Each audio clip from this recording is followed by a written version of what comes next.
I'm Haley. Welcome to the whole podcast. Thanks for tuning in, and I hope you enjoy the show.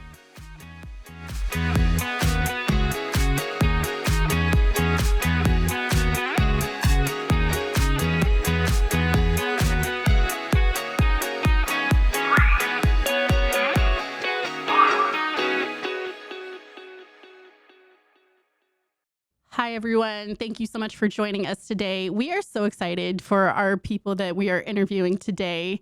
We are going to be interviewing two people at one time, so this is going to be really interesting, so please bear with me. But my name is Halley Korff. I am your vision impaired host, and I will let our guests introduce themselves. Hi, I'm Schylon Kubic. I work for Parson Associates. It is a communications and public engagement firm. We're located in the 18th and Vine District, and we work a lot with infrastructure projects, local, municipal, and our goal is to create diverse opportunities for people to really have a say in what's going on in their community. That's really cool. Okay, we'll talk more about this in a minute. Go ahead. Hey, my name is Alyssa Marcy. I'm the long-range planner for the Unified Government of Wyandotte County in Kansas City, Kansas, or the UG, because that's kind of a mouthful. So basically what I do is I'm in charge of putting together long-range plans. So I look at the community from a 25-year horizon, looking into the future, and I help work with the community to set goals so that we can plan for the future and figure out what are the steps needed to get there. Wow. And the reason that we decided to have our two guests today is because they are a part of the Vision Zero steering committee is what I believe it's called, right? I'm new to that, so I'm going to trust you guys on terminology. Yeah, you're actually a part of the steering committee. Yes. I am on the project team. And I'm the project manager from the UG side. So the Vision Zero action plan is like the whole initiative in itself. And then, yeah, Haley, you're a very important member of our steering committee. Thank you. But you guys are the key here because you organize everything. So can you tell me a little bit more about how you got involved, both of you, in this endeavor? Yeah, sure. I can start. Back in 2022, we adopted GODOT. It's our countywide strategic mobility plan, and that really looked at our infrastructure, our roadways in Wyandotte County. And what we realized is we have a lot of roads that are really overbuilt, and they're really just meant for cars. And so one of the things that came up during that process is that we have a lot of safety issues in the community related to our traffic and to our roadways. So one goal of that plan was to do this Vision Zero action plan, which to kind of go back in time. So Vision Zero started in the 70s, and I can't remember exactly which Sweden. Sweden, yeah, Sweden. I think. And so the goal of Vision Zero is that traffic deaths and fatalities are avoidable. We have solutions to fix them. So the vision is to have zero traffic deaths and fatalities. So GODOT identified a Vision Zero action plan as kind of our step to address all of the safety concerns that we had heard through that process. And what's nice is the federal government has a Safe Streets and Roads for All program that actually provides federal funding to do that plan. So following adoption of GODOT in 22, the UG applied for grant funding through that program, and we actually got it.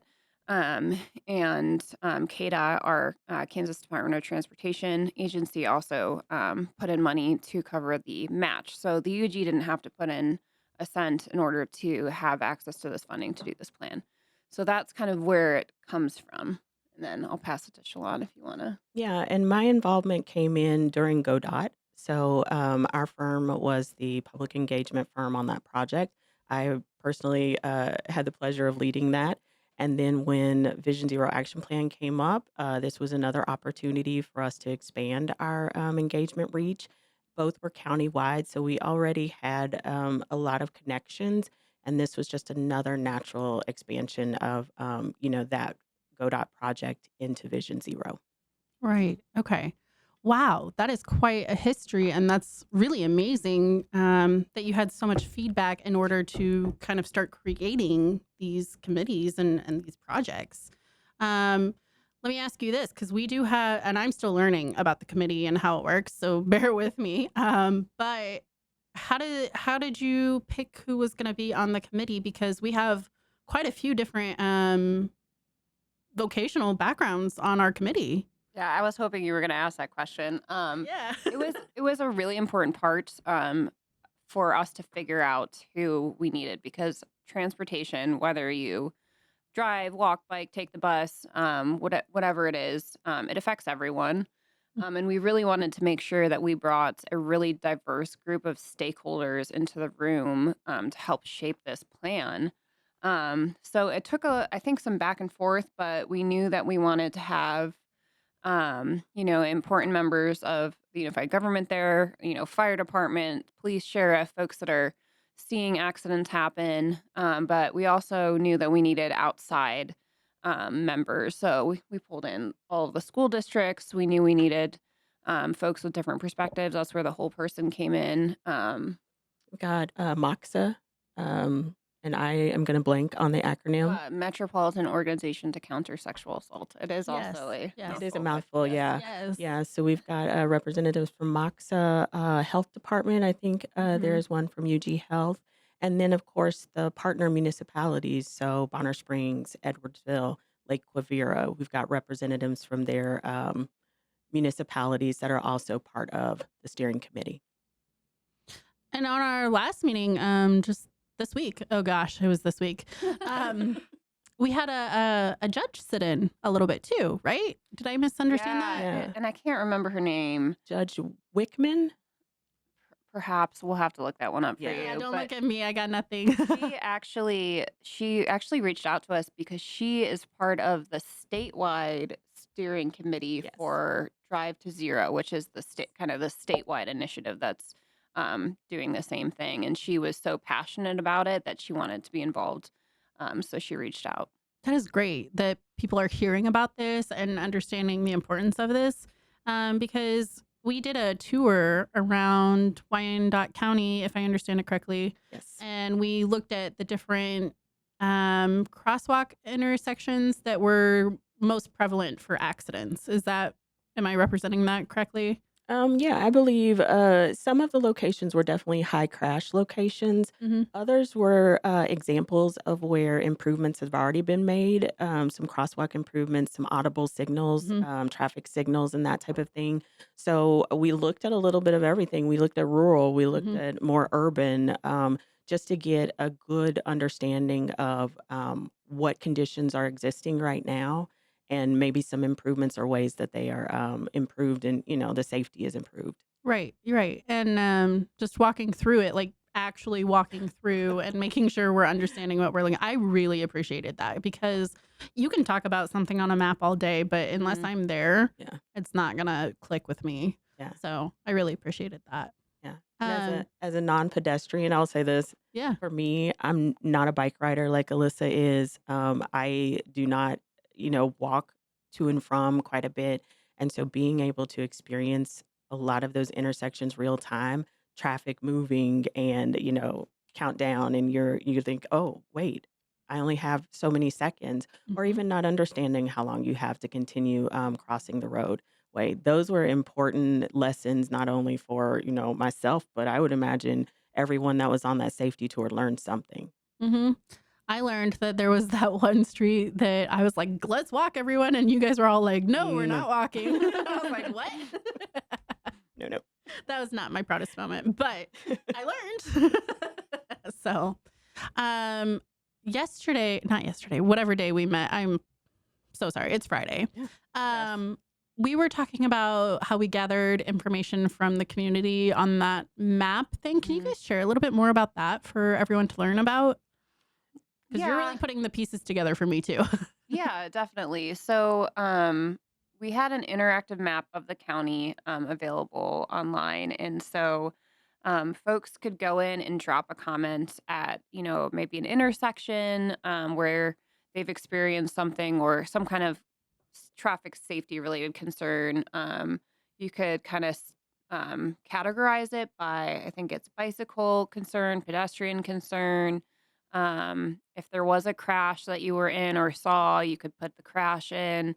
So there was kind of different categories, and people could comment on each other's. And sometimes it's like comments where I walk my kids to school and there's no crosswalk, so we have to just cross the street without any kind of safety mechanism to do so, and things like that. Or at this particular intersection, you can't see the stop sign because there's, I don't know, a tree in the way, things like that.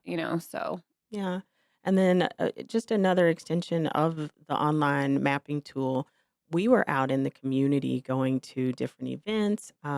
Commissioner Davis, one of the UG commissioners, hosted a senior event.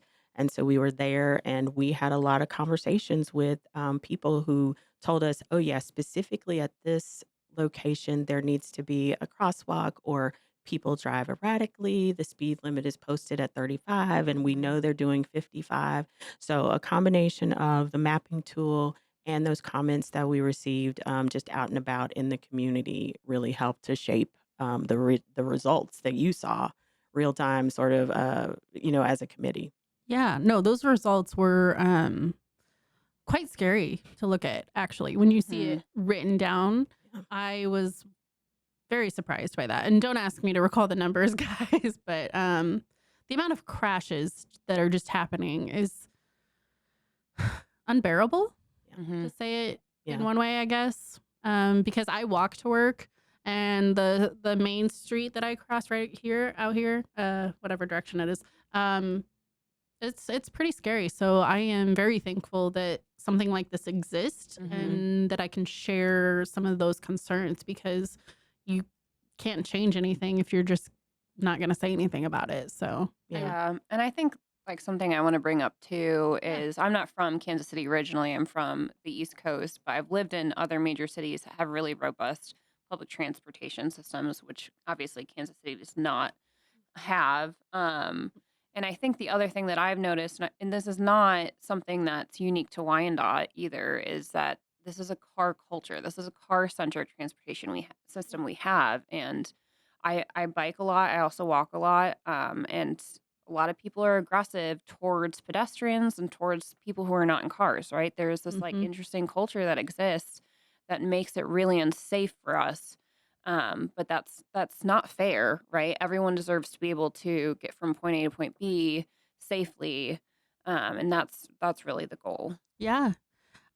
Just the other day, I was walking home and I was talking to Michael Kelly about this because I had questions after our meeting. I was like, Michael Kelly is my go-to because he got me involved. Yeah. Bike walk KC. Mhm. Yeah.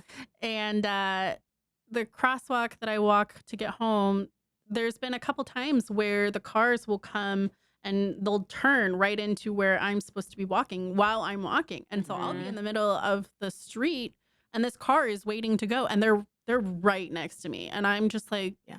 what do I Right. do? Yeah. And Because you can't, right? there's Yeah. nothing. Part of me wants to get my cane out at that point, and I'm like, no, can't do it. I can't do it. I just got to keep walking. But I don't always want to have to use my cane. I should Right. just be able to cross safely without always have to identifying, that I can't see. Well, and I think that's why it's in for a little terminology. That's why folks who are not in a motorized vehicle are called vulnerable users, right? You're Hmm. vulnerable. Hmm. And to give you an example, and I didn't tell the steering committee this, but when I was biking to work on Wednesday before our meeting, I actually got hit by a truck and trailer while I was biking because I was in a bike lane, and there's this facility that carries recycled metal material. And so it was a truck pulling like a trailer bed that was loaded with the material. And they just made a right hand turn, didn't see that I was in the bike lane. Mm. I don't even know that they're making a right hand turn, right? Because I'm not Hmm. behind them, I'm right next to them. Hmm. And so they ended up turning, and I was hit by their trailer bed, and I managed to jump off my bike. So I was okay. But again, that could be a lot worse for both of us in that situation. It Yeah. only Yeah. takes a split second for something really bad to happen. Yeah. Yeah. And there's not enough guidance on what you should do in those situations, you know, to think that fast and be able to Right. understand what's going on. There's not enough time. No. Yeah. Oh, I didn't know that. I'm glad you're okay though. Yeah, Yeah. I am, and I did call the company and had a great Good. conversation, and they take safety really seriously. So, it's a good learning opportunity for them, but also I wanted to Mhm. make it clear that this could have been a lot worse Right. had I not gotten off of my bike in time. Right. Right. So, Right. Yeah. One thing that I do want to add to that, Vision Zero is not only looking at the environment, but another piece of that is the human. And so Mhm. humans make choices, Mm. and the choices that you make unfortunately have impacts like this one. And while it wasn't serious, this could have been much worse. Mhm. So it's not only calling out the places where there are definite concerns about safety, but it's also getting the human person who is driving or the person who is biking who maybe is not doing it safely on both counts to really think about their actions and start to make changes so that they can, improve safety all the way around. Yeah. It's it's a big project and it's needed. Because I think if I were in your situation on a bike, I don't think I would have done as well as you. I would not right. have Yeah, either. I'm not that coordinated for one, but I just, I wouldn't be able to see all the things as quickly as I needed to. Right. And unfortunately, there are still quite a few people who are visually impaired who still drive. And so you Mm, have to take that into account when you're also talking about drivers. yeah. So you just kind of, you never know who you're going to run into. Mm-hmm. Yeah.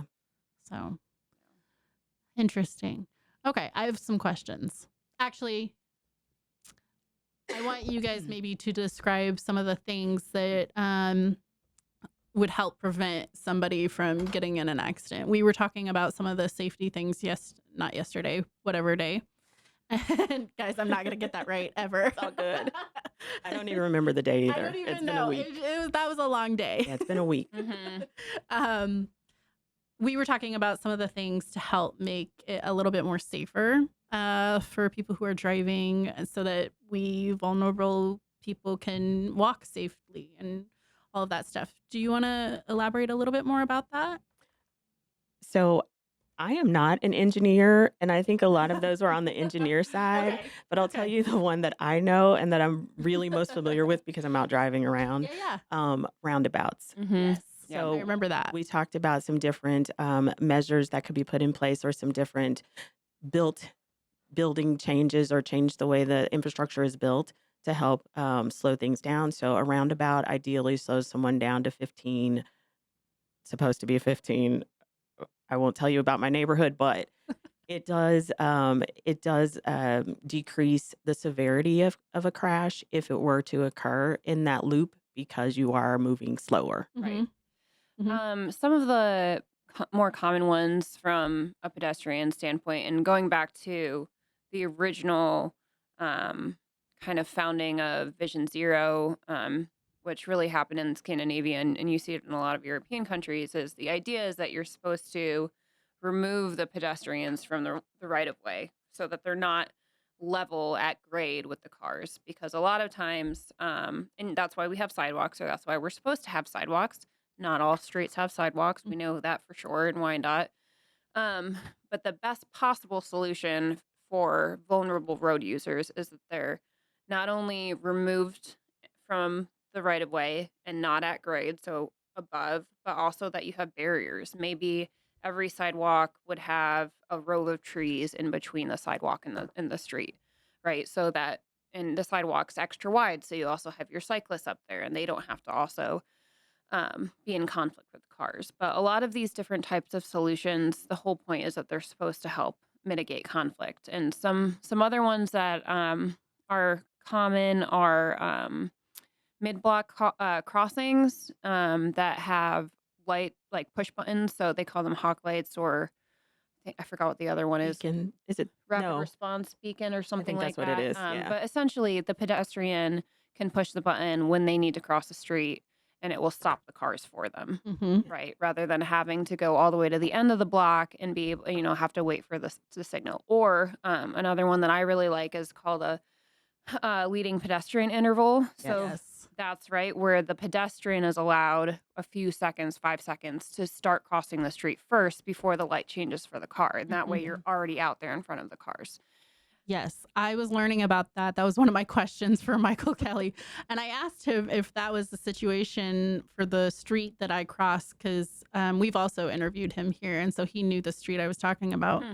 So I'm wondering if that's what is set up. So now I got to go do some investigation, find out. But it was interesting to have a name for some of the things that I'm seeing. Yeah. And I know that not everybody is familiar with terms like hawklight and all Mhm. of these things.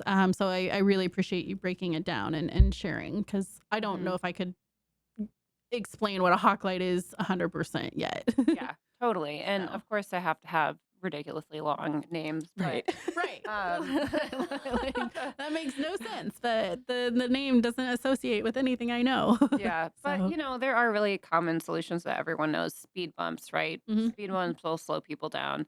A lot of people still try to fly over them, but that to risk your whatever Yeah. your damage Yeah. to your car. But there's lots of things. There's adding stoplights where there isn't stoplights. There's adding just extra lighting on a road so that you can see things more clearly. Um, What is that one? They called it a refuge. oh, Refuge.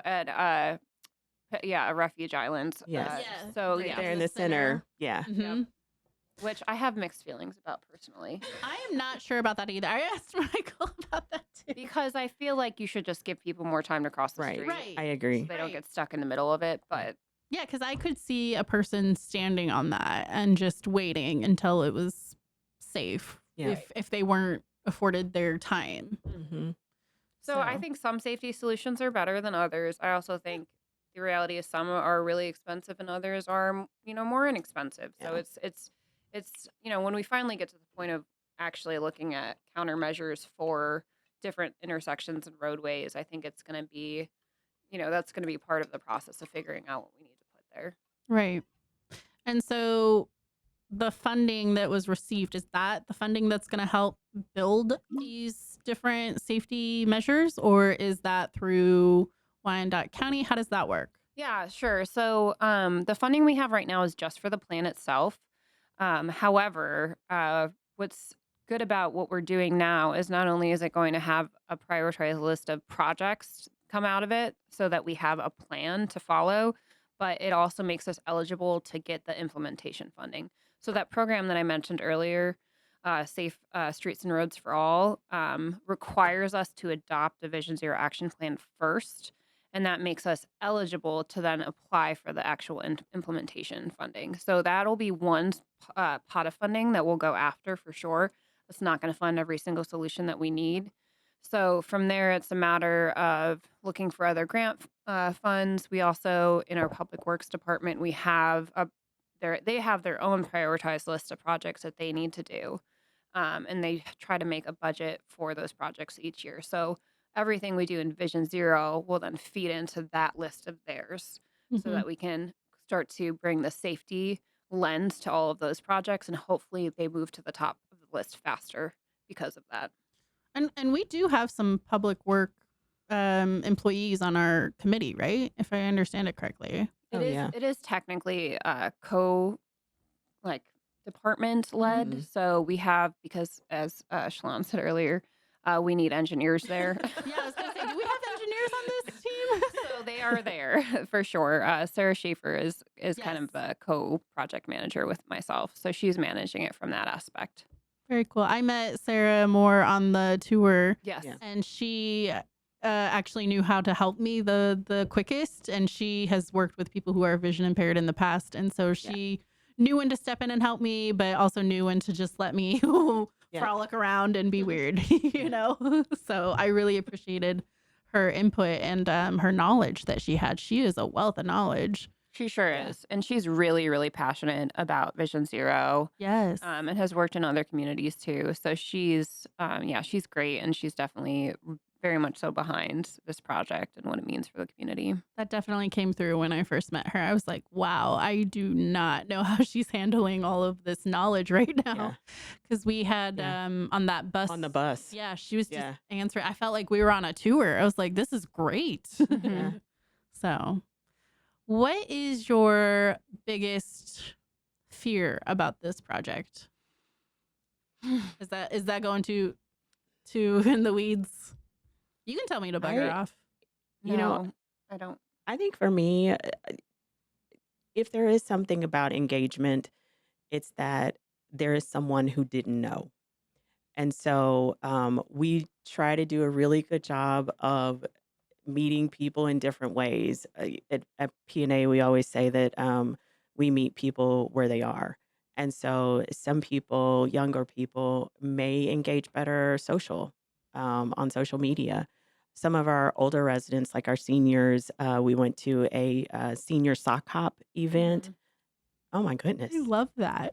It was I so much love that fun. so much. When I tell you there were 150 plus seniors who were there who were interested, What? came around, got information about Vision Zero, and danced. Like they had a dance competition. Oh my gosh. But that to me is the ideal way to meet with, an older group of people. It's meeting with them at a senior event that's hosted by, a local commissioner, or it's meeting with them at something that they would actually go to. Mhm, Um, my fear is always that we will miss someone who could really benefit from the information. mhm, And when you miss people, the hard part is that might be that someone who needs that information, or that someone who needs to think about the way that they are moving about in community and in on the roadways and things. So that to me is that's my fear. And that's kind of what drives me to keep trying to find people and connect with them in different ways.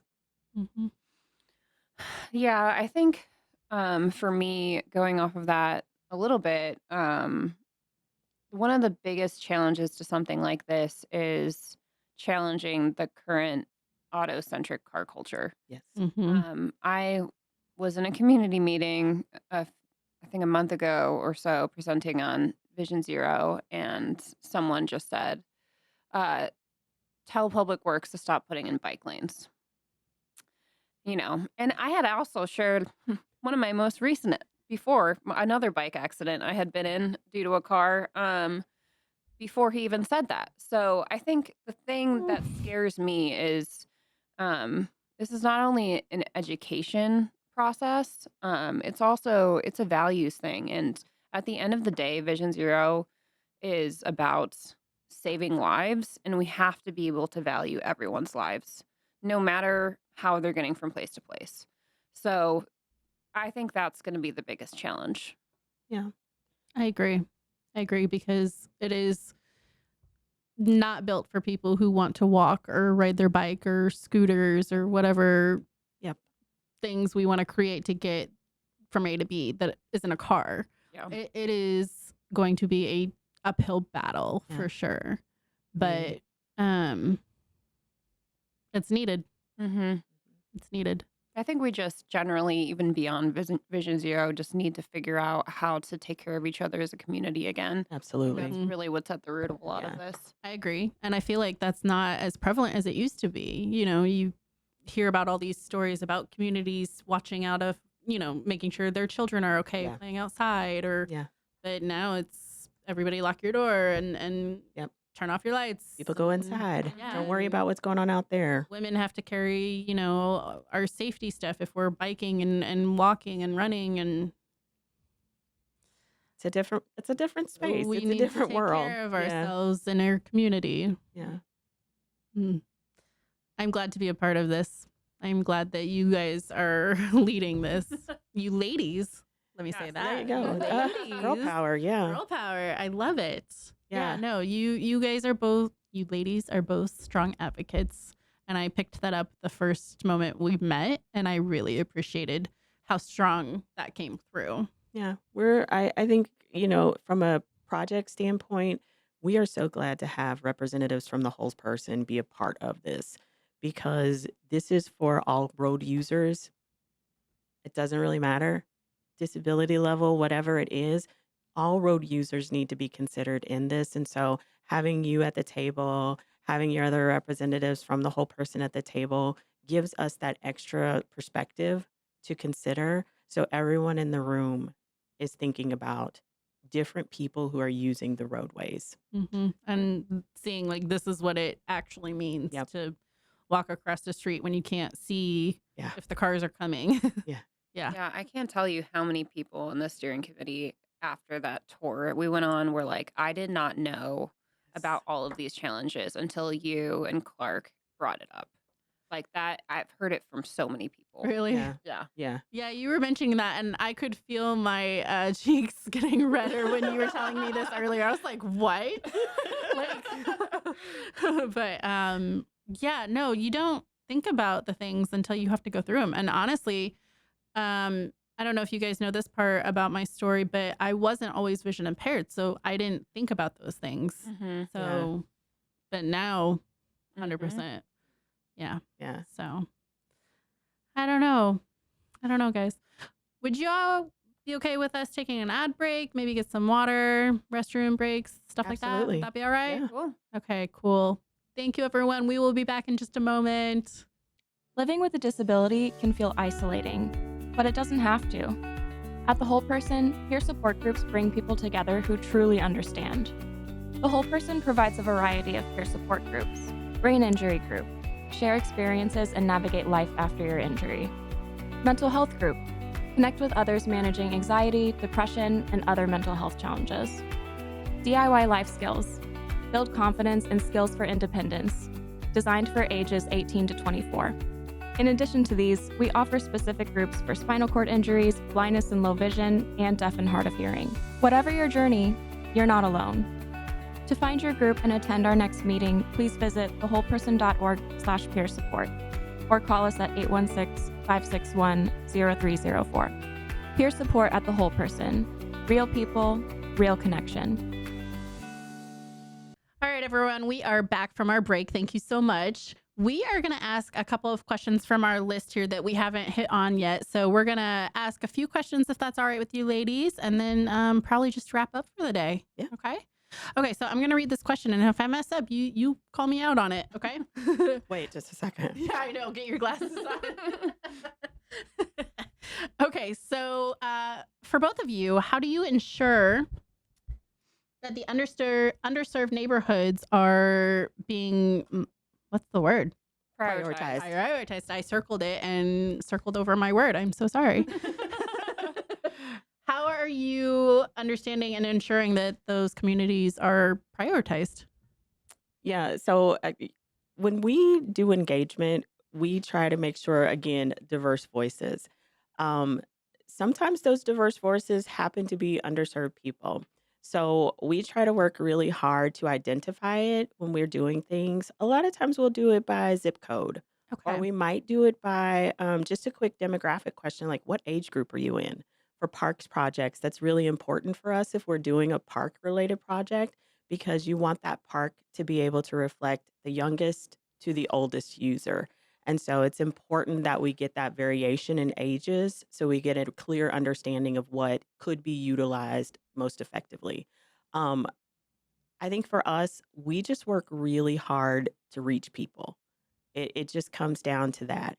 And because we've been around now, Parson and Associates been around for about 15 years plus now, we have a lot of relationships, and everyone on our team brings just a little bit of a background.